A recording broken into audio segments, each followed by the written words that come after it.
กราบนมัสการพระครูบาดิกาสมัครญาณสีโลเจริญพรองรเจ้าวาดวัดป่าหินเจ้าเจริญพรนะพิสมัยกราบนมัสการ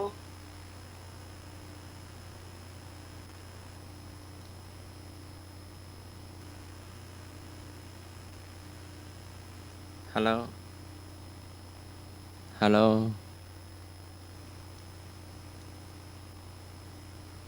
ฮัลโหลน้าไหมว่าต่อเลยอย่างเงียบ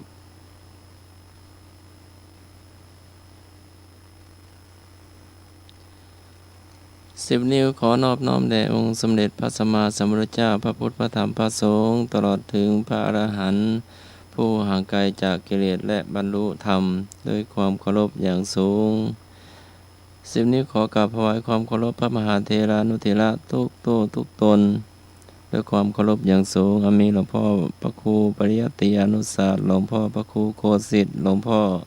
พระครูสมุวิศวัตรวรกิจโจหลวงพ่อเจ้าวาดวัดฝ่ายหินแล้วก็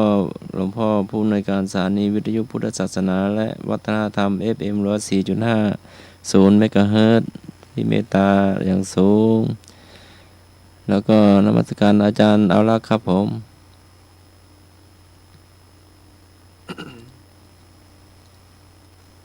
ฮัลโหล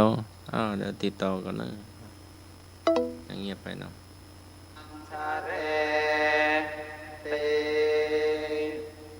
ยาสนากตาพุทธาเช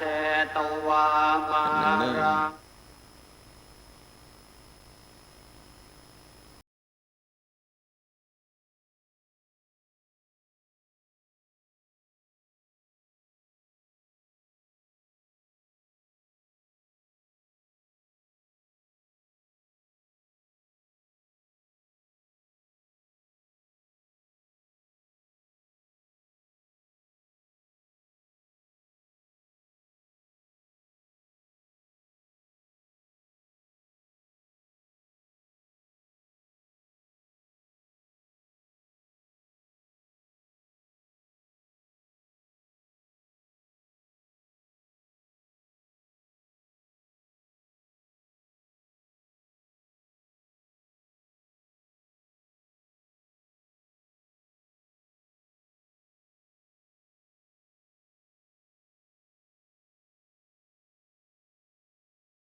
จ้า เจ้า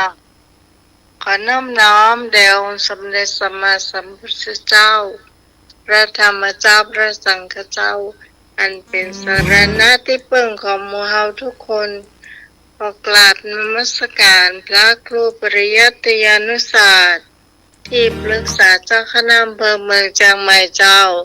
กราบนมัสการพระครูสมุวิศวรรกิจโจผู้อำนวยการสถานีคลื่นไร้ 4.50 เมกะเฮิรตซ์เจ้าวาดวัดป่าหินเจ้ากราบนมัสการพระอาจารย์สมัครพระครูบาดิกาสมัครญาณสีโลรองเจ้าวาดวัดป่าหินเจ้าเจริญพรนะพิสมัยกราบนมัสการพระอาจารย์อารักษ์ประโยชน์นันเจ้าแล้วก็สวัสดีหน่วยสว่างเมฆได้เจ้าสกรรมจะไปฮับได้เจ้า สวัสดีคุณผู้ฟังที่อยู่ต่างบ้านทุกคนทุกท่านที่กำลังรับฟังรายการธรรมะคลายเครียดอยู่ในขณะนี้นะเจ้า วันนี้ทีมงานธรรมะคลายเครียดของเราก็มาพบปะกับคุณผู้ฟังเหมือนเช่นเคยนะเจ้า ทุกวันเสาร์แล้วก็วันอาทิตย์3 ทุ่มเป็นต้นไปจนถึงเที่ยงคืนนะเจ้า วันนี้มีข้าเจ้าพิสมัยสุริยดรเจ้า มาเป็นผู้ดำเนินรายการในช่วงนี้ แล้วก็เห็นสักบืดวันนะจะไปหาไปหน่อยเนาะคนดีขอเพลงเข้ามา0532260058นะเจ้าเดี๋ยวสกรรมนะเจ้าหนุ่มอมก่อยเนาะขอมาแล้ว ตอนนี้นิมนต์จากสมกรเจ้าเจ้าก็ว่าไปแล้วเนาะเดี๋ยวติดต่ออาจารย์นั่นแล้วกันเนาะ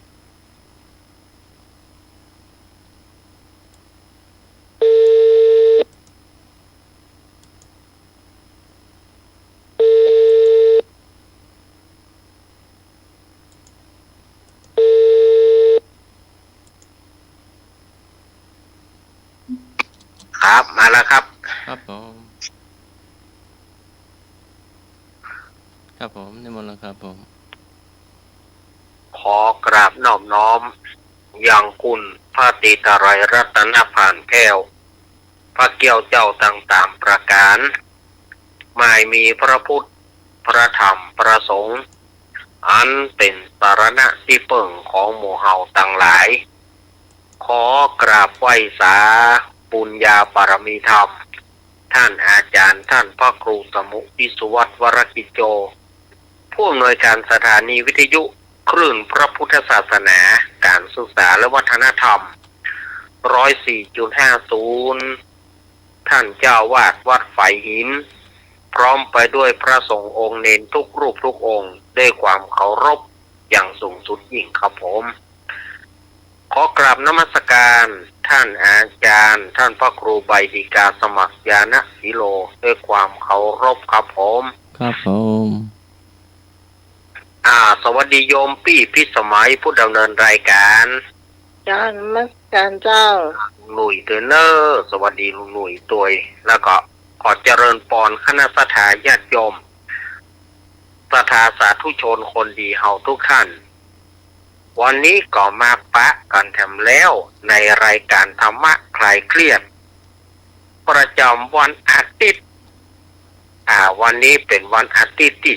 18พฤษภาคม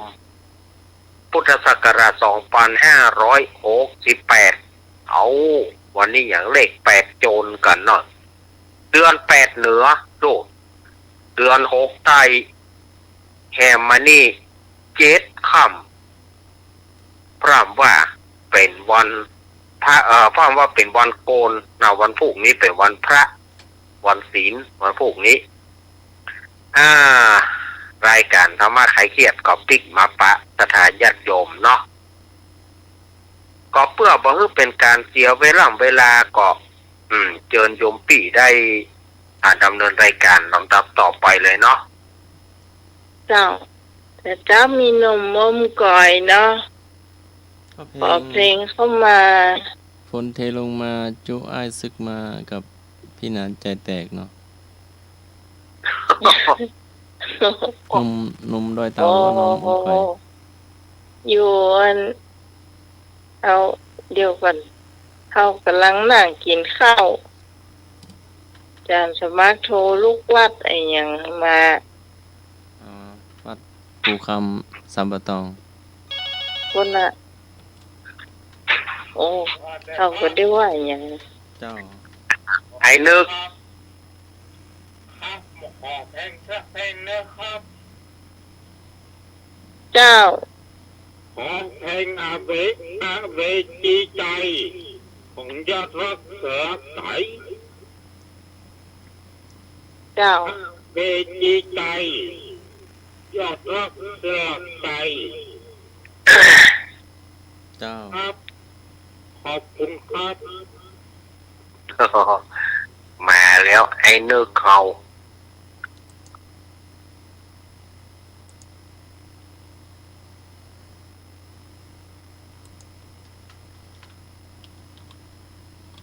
เจ้าเริ่มก่อนเลยเจ้าเดี๋ยวจะบตันเนาะเริ่มเพลงที่เป็นขอมาก่อน คุณผู้ฟังท่านไหนจะขอเพลง